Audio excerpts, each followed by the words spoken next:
Good morning. Last month, the Honorable Deputy Premier Minister of Natural Resources signaled very strongly a commitment to the development of fisheries as a third pillar in the territory through the reestablishment of the Fisheries Advisory Committee.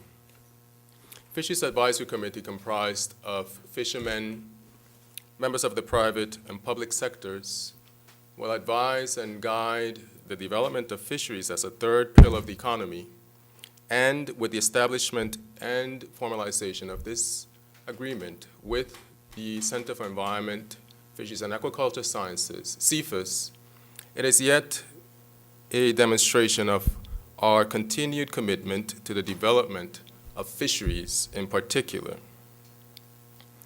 The existing collaboration with CFAS is not new. CFAS partnered with the National Parks Trust and the Conservation and Fisheries Department in 2014 to carry out mapping exercises along the Sir Francis Drake Channel, inclusive of the Wreck of the Rome Marine National Park, the Hurricane Hole at Paraquita Bay, and the approach to Road Harbor as well, in mapping the bathymetry, in other words, the underwater contour, as well as characterizing, determining the proportions of underwater ecological communities and habitats.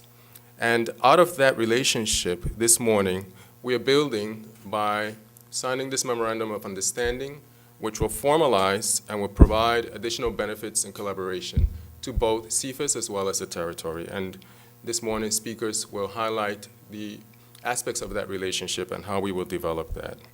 So without further ado, I would like to invite Rear Admiral Tom Karsten to address.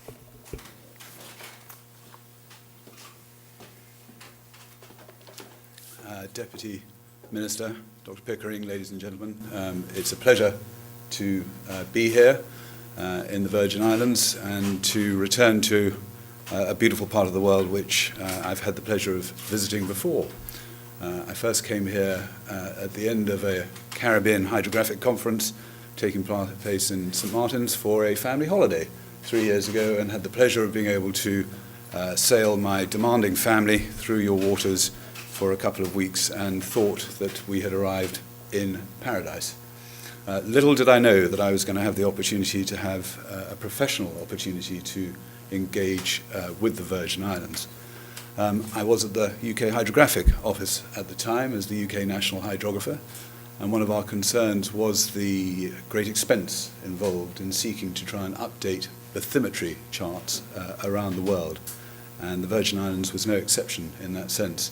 And it's only now that I can connect up an initiative in my mind that we set in train in the Hydrographic Office to deploy HMS Protector, which you may recall came through your waters to undertake some very useful survey, both to the north of the island and I think also in the vicinity of Beef Island to the south. Very useful activity, I hope, for yourselves, and I think also for the Hydrographic Office. At that stage, I didn't know I was going to have the pleasure of moving on to CFAS, the Center of the Environment, Fisheries and Aquaculture Science. So it is enormously rewarding of my year at CFAS to know that we have been undergoing with you in partnership a degree of development of the combined skills of bathymetry survey, hydrographic survey, and the science which goes with it.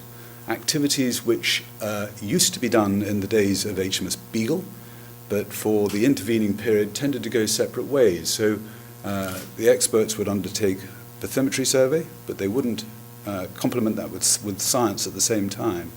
And the great success, I think, of the first of the Darwin Plus projects is the fact that UKHO and CFAS have been able to come together to combine those two critical skill sets to develop a picture which is much more clear. So I know that work has been worthwhile. We have learnt a lot in the experience, and I think there's been a very productive knowledge exchange both ways in the relationship, which I hope has been as beneficial to you as it has been to us.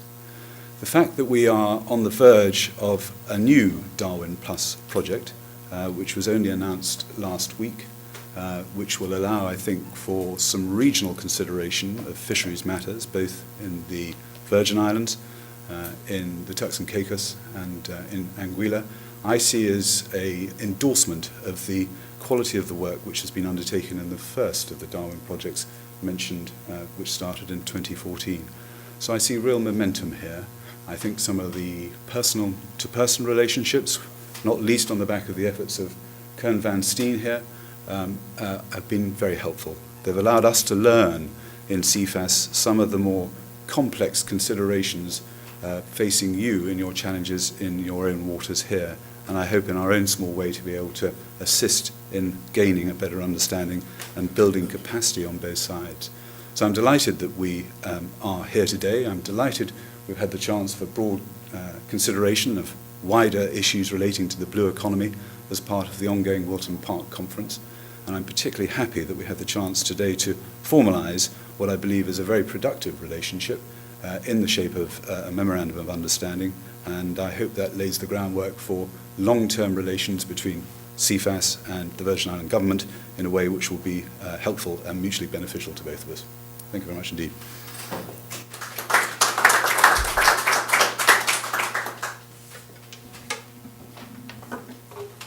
Mr. Carson, I would like to thank you very much for your remarks, and I think that it's important to highlight that the memorandum really does build on the existing relationship, the products of the former Darwin Initiative, which was successfully completed in 2015, and certainly something that we will build upon on the very near future through the new Darwin Initiative Plus project that will be announced very shortly. So without further ado, I would like to invite the Deputy Premier and Minister for Natural Resources and Labor, Dr. Kedrick Pickering, to the podium. Thank you, Joseph, and a pleasant good morning to everyone. Wish to acknowledge the protocol, but more importantly, wish to acknowledge our friends from CFAS and the ministry team from Natural Resources and Labor, acknowledge the presence of the media. I think it was in 2004 that we passed the Statistics Act, if I remember the year. And the premise on which that act was passed was to ensure that as a government, we would have the necessary data to be able to be well informed with respect to policy and policy decision making. On a visit to Santiago, Chile in 2015, I had the opportunity to visit their Ministry of Fisheries, and I was very impressed with the organizational structure of which their ministry operates, not the least of which is that they have quite an extensive scientific and research entity which is intimately tied into the university, and that helps to provide relevant data that then feeds into the regulatory arm of the government to be able to manage their fisheries. And so as we proceed to sign this memorandum of understanding between CFAS and the government of the Virgin Islands, it is against that sort of background that I look forward with great excitement as to exactly where we are headed. Because this project, which was funded by the UK Department of Environment and Rural Affairs through a Darwin Initiative Plus, entailed, as you mentioned, the whole barometric underwater topographic mapping and habitat characterization just outside here in the Sir Francis Drake Channel and the Rhone and the Hans Creek area, as was pointed out by Joseph.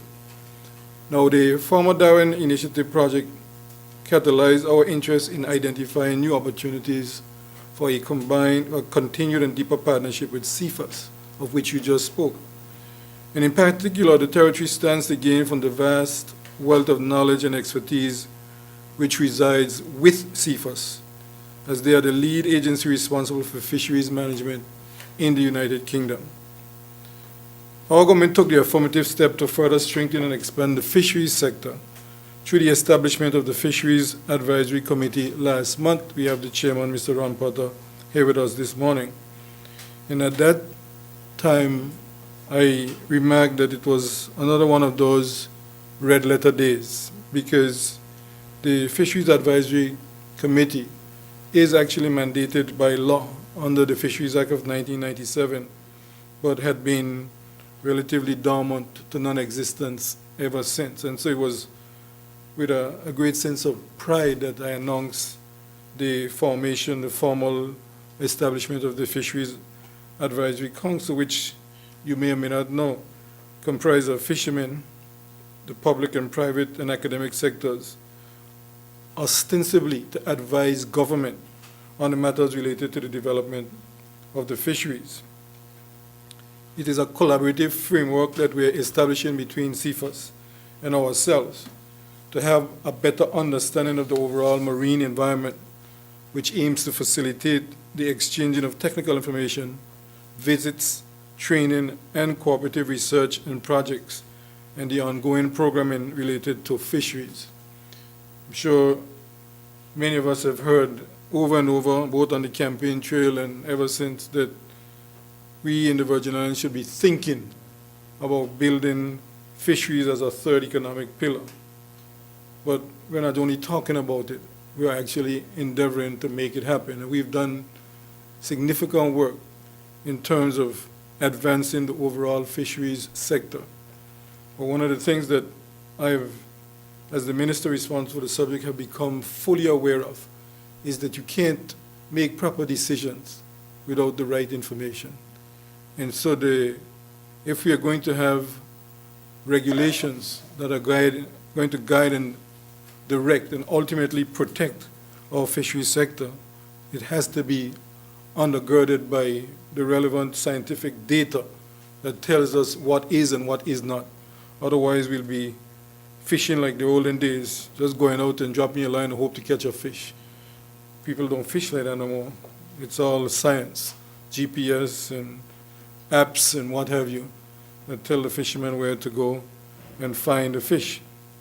And so the development of the activities and projects to enhance the capabilities of the technical staff within our department, relevant departments of government, protect, assess, and monitor the marine resources of the territory will so be guided. And those capabilities will include the enhancement of laboratories dedicated to monitoring marine life, biodiversity, pollution, and the effects of climate change throughout the territorial waters. One of the projects that we've been trying to undertake now for the last 2.5 years is the whole issue of the removal of ghost traps. We have been reliably informed by our fisheries department that ghost traps are becoming a major problem for our fisheries sector. And these traps are what have been lost for various reasons and remain at the bottom of the ocean, and because they're not made of material that is disintegrates with time, they sit there and they continue to kill off the fish. And so we've been working diligently, and I think we are just about there now to be able to start. We've decided that removing the ghost traps is going to be probably too major undertakings, so we've been approached with the idea that the best thing to do is to actually cut open the fish traps underwater. So you cut off the top of the trap, and that basically still allows what remains to be part of the habitat for the fish, but it doesn't trap them in perpetuity until they die. And so we are going to kill two birds with one stone when we get that done. You mentioned that this whole memorandum of understanding that is taking place today is between CFAS and the overseas territories of the Virgin Islands of Turks and Caicos, Anguilla, and the BVI, who are together the recipient of a Darwin Initiative Plus grant to strengthen fisheries in each of the territories and further strengthen our relationship.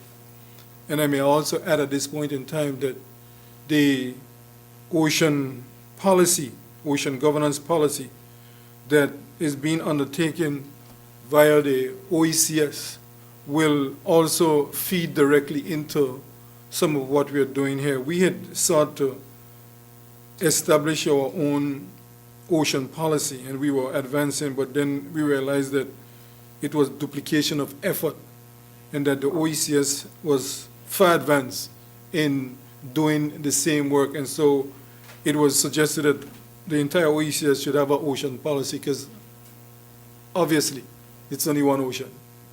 You know, we need to always remember that there isn't an Atlantic Ocean and a Pacific Ocean and an Indian Ocean, Antarctic Ocean. It's only one ocean. And although we institute the various boundaries, they're only artificial. And so having a cooperation like this with, for instance, our neighbors in Anguilla also helps us to, in the wider cooperation of ocean governance, which in itself is going to become a major issue.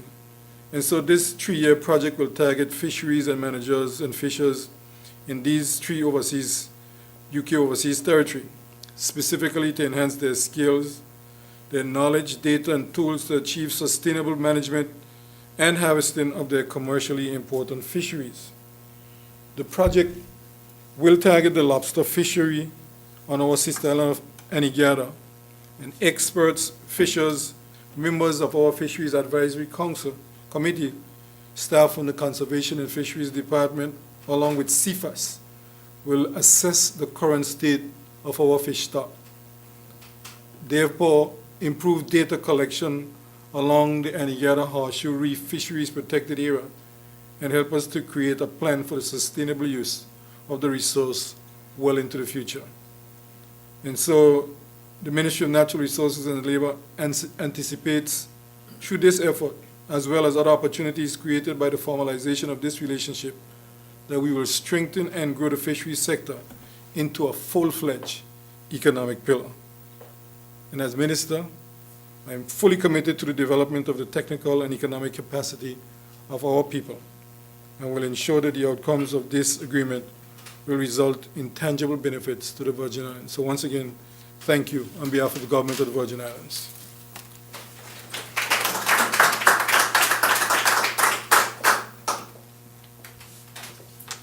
Thank you, Honorable Minister, for your remarks, which highlight both the entering of the partnership with CFAS, along with the very tangible project that will emerge out of the funding provided by the Department of Environment, Food and Rural Affairs of the United Kingdom's government through a Dormant Initiative Plus that will allow us to begin to, again, continue the work that has already begun in the territory.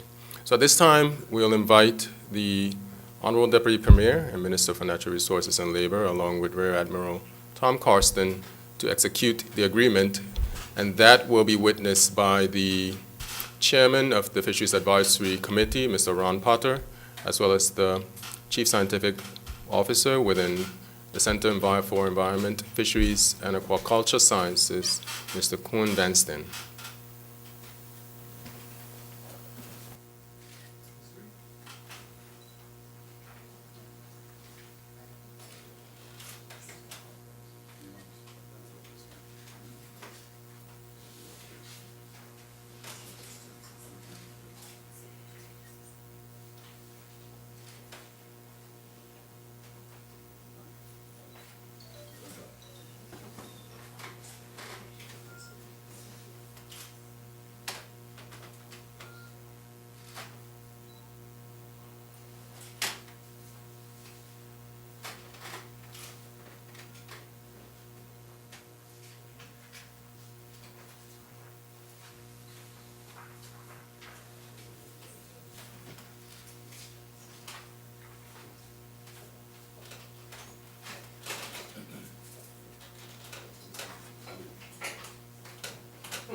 I'd like to thank the following individuals who have facilitated the preparation as well as the signing ceremony that you've just witnessed.